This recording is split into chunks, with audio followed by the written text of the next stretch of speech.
Dear students, welcome back to my channel AR Infotech। आज की video में हम बात करने वाले हैं पंक्चुएशन पावर की। आप जानते हैं अंग्रेजी लिखते वक्त लोग छोटी छोटी गलतियां करते हैं जिसकी वजह से जुमले गलत हो जाते हैं या पढ़ने वालों को समझने में दुश्वारी होती है। समझ में नहीं आता कि लिखने वाला क्या कहना चाह रहा है। तो इस वीडियो के अंदर हम कोशिश करेंगे इस डाउट को क्लियर करने की और आसान लफ्ज़ों में समझाने की कि कहाँ पर छोटा हर्फ होता है, बड़ा हर्फ कहाँ पर लिखते हैं, फुल स्टॉप कहाँ लगाते हैं, कामा कहाँ लगाते हैं, वगैरह वगैरह।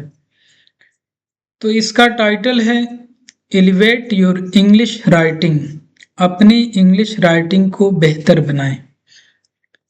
ठीक, अब यहाँ पर हमारा सेक्शन 1 है, कामा पंक्चुएशन मार्क्स एक्सप्लेन्ड। तो सबसे पहले हम बात कर लेते हैं फुल स्टॉप की कि फुल स्टॉप कहाँ लगाते हैं। तो फुल स्टॉप आपको लगाना है जब आपका जुमला पूरा हो जाए, तो वहां पर आप फुल स्टॉप लगाते हैं। जैसे वी वेंट टू स्कूल, हम लोग स्कूल गए। तो यहाँ पर आप ये निशान देख रहे हैं, ये आपका है फुल स्टॉप, राइट। और शुरू में मैंने एक बात बताई कि कहाँ पर बड़ा हर्फ कहाँ पर छोटा हर्फ। तो जब हम लिखना शुरू करते हैं तो पहला हर्फ बड़ा बनाते हैं। जैसे यहाँ पर वी वेंट टू स्कूल, तो जो हमने वी का डब्लू बनाया वो कैपिटल लेटर से बनाया और बाकी सब छोटा ही रखा। बीच में किसी का नाम आ जाए तो उसका पहला हर्फ बड़ा होगा, ठीक, चाहे वो कहीं पर भी हो, शुरू में हो, आखिर में हो, चाहे बीच में हो, उसको बड़ा ही रखते हैं, राइट। आगे देखिए, कामा, कामा कहते हैं छोटा सा वक्फा, छोटी रुकावट, ब्रीथिंग पॉइंट, कि जहां आदमी सांस लेता है, रुक जाता है थोड़ी देर के लिए। जैसे यहां पर बोला गया I bought apples bananas and mangoes, तो एक लिस्ट है, बीच बीच में उसको अलग अलग कर दिया कामा लगाकर। इसी तरह आप अपने 3 दोस्तों के नाम भी बता रहे हैं, Adil, Ahmed and Salim are best friends. तो इस तरह से भी कामा लगा लगा कर उसको अलग अलग कर देंगे, सेपरेट कर देंगे। अगला नंबर है हमारा तीसरा, क्वेश्चन मार्क। इसका मतलब होता है सवालिया निशान। जब सवाल पूछा जाता है तो उसके आखिर में ये निशान लगाते हैं। जैसे वेयर आर यू गोइंग, तुम कहाँ जा रहे हो। अब ये देखिए यहाँ पर, ये आपका हो गया क्वेश्चन मार्क, ठीक। इसके बाद आता है एक्सक्लेमेशन मार्क, मतलब अलामत इस्तेजाब। इसमें जज्बात हैं, ताज्जुब है, हैरत है, ये सारी चीजें। जैसे वाओ व्हाट अ गेम, कैसा गेम है, कितना जबरदस्त गेम है। तो ये सब कहने के लिए ये निशान लगा देते हैं। ये देखिए पंक्चुएशन मार्क, ठीक। व्हाट अ ब्यूटीफुल सीन, कितना खूबसूरत मंजर है। तो जब हैरत हो, ताज्जुब हो, तो ये निशान लगा देते हैं। उसके बाद है कोटेशन मार्क, जिसको हम लोग डबल इन्वर्टेड कामा भी कहते हैं। ये किसी के कौल को बिल्कुल वैसे ही बयान करने के लिए इस्तेमाल होता है। जैसे यहाँ पर he said I am happy, तो ये जो बात बोली गई है आई एम हैप्पी, ये बोलने वाले ने यही बोला है आई एम हैप्पी, तो नकल करने वाले ने इसको चेंज नहीं किया, ज्यों का त्यों उसको नकल कर दिया, इसीलिए इसको डबल इन्वर्टेड कामा में शो किया गया है, ये चीज, राइट। उसके बाद है कॉलन। ये जो दो बिंदी आपको नजर आ रही है, कॉलन इसको कहते हैं, ये लिस्ट या एक्सप्लेनेशन देने के लिए। ऐसे देखिए यहाँ पर एग्जाम्पल, अब यहाँ पर कुछ हम समझाना चाह रहे हैं तो ये निशान हमने लगा दिया यहाँ पर भी, और उसके बाद ये मिसाल आपके सामने आ रही है। इसी तरह ऊपर देखिए हेडिंग में, यहाँ पर देखिए पंक्चुएशन पावर, और उसके बाद हमने ये लिखा। तो यहाँ पर हम ये लगाकर कुछ समझाना चाह रहे हैं आपको, तो आगे उसकी एक्सप्लेनेशन दे रहे हैं। सेक्शन 1 ये देखिए यहाँ पर भी।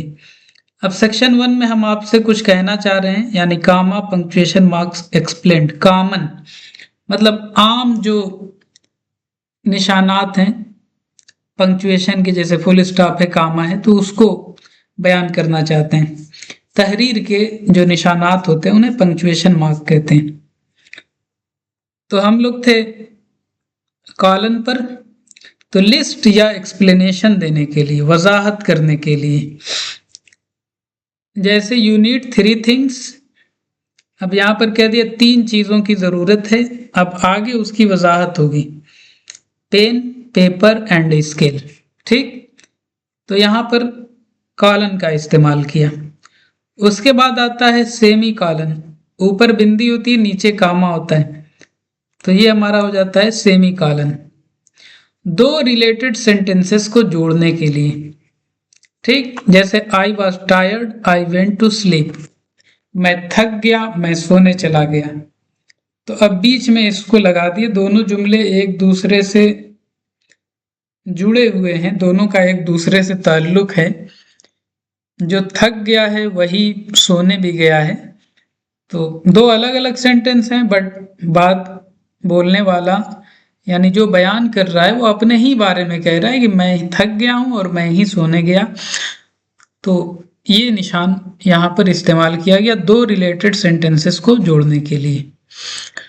अब उसके बाद यहाँ पर आपको बताना है सेक्शन 2 के अंदर कि कैसे ये जो तहरीर के निशानात होते हैं वो किस तरह से आपकी राइटिंग को बेहतर बनाते हैं। तो सबसे बेहतरीन चीज ये है कि उससे जो आप लिखते हैं वो एक प्रोफेशनल लगता है, मतलब लगता है कि बेहतरीन लिखने वाले आप हैं, आप समझ कर लिख रहे हैं और पढ़े लिखे इंसान हैं। इसी तरह ग्रामर वाइज भी करेक्ट बनता है। जैसे कोई सवाल है, वहां पर आपने फुल स्टॉप लगा दिया, तो अब जांचने वाला समझ जाएगा कि इन्हें कुछ नहीं आता। तो इस गलती से भी आप बच सकते हैं। और पढ़ने वाला जो होता है, रीडर को कंफ्यूजन से बचाता है। ठीक, जैसे आपको कहना है कि आओ अली खाते हैं या खाना खाते हैं, यहां पर अगर आप कामा नहीं लगाएंगे, आओ अली खाते हैं, तो कुछ और मतलब हो जाएगा। एक बहुत मशहूर मिसाल, रुको मत जाओ। यहां पर हम आपको लिखकर दिखाते हैं, रुको मत जाओ। अब इससे आप क्या समझ रहे हैं, क्या कहना चाह रहे हैं कि रुक जाओ या जाओ? नहीं समझ में आ रहा है। अब यहां पर कामा लगा दिया जाए, रुको मत जाओ, तो इसका मतलब ये हुआ कि आपको रोका जा रहा है, जाने से मना किया जा रहा है। अब यहां पे देखिए, इसी कामा को यहां लगा दीजिए, रुको मत जाओ। अब क्या मतलब हुआ? अब आपको रोका नहीं जा रहा है, आपसे ये कहा जा रहा है कि जाइए। अब देखिए, कामा एक लफ्ज के बाद हमने लगाया तो उसका मतलब हो गया कि रुको, और दूसरे लफ्ज के बाद लगाया तो उसका मतलब हो गया जाओ। हालांकि अल्फाज में कोई चेंजिंग नहीं है, सिर्फ निशान को इधर उधर कर दिया गया और इतना बड़ा फर्क हो गया मीनिंग में। तो उम्मीद करते हैं कि आपको ये सब समझ में आया होगा और अगर नहीं समझ में आया तो वीडियो को फिर से देखिए। ये बहुत काम की वीडियो है, आपको इससे काफ़ी मदद मिलने वाली है। तो हमारे साथ बने रहिए ऐसी जानकारी के लिए, ताकि आपकी इंग्लिश बेहतर हो सके। मज़ीद मालूमात के लिए हमारे चैनल को सब्सक्राइब कीजिए, बेल आइकन को प्रेस कीजिए, वीडियो को लाइक करना ना भूलें। कहीं पर कोई भी पॉइंट आपको समझ में ना आया हो तो कमेंट बॉक्स में उसे ज़रूर पूछ लें। Thank you very much.